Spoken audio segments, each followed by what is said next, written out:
Hello everyone, it's Suzanne Hart here, and this is the question I have for you this week. And it's actually a question I asked my mastermind in the middle of a discussion. And the question was, what meaning are you putting to your financial situation?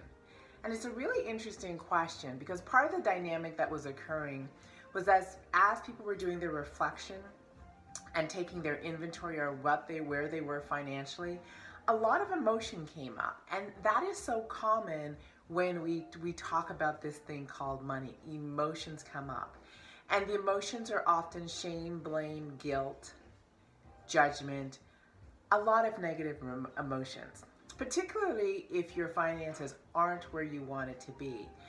And those emotions often are backed and made more powerful by a story. And a story is something you tell yourself about yourself, something not so positive you might be telling yourself about someone else. And the story starts running. And the story has meanings that often keep us stuck. So the question I asked everyone was, what meaning about yourself are you attaching to your financial situation? And it was interesting because people began to go, oh wow, I'm attaching a whole story about my worth, who I am, how smart I am, what capabilities I have, all those different things. And for me, what I remind myself and I remind everyone is that your present circumstances do not define you. This is where you are in the moment. But the trick is to learn from that moment, master what you're meant to learn, and move.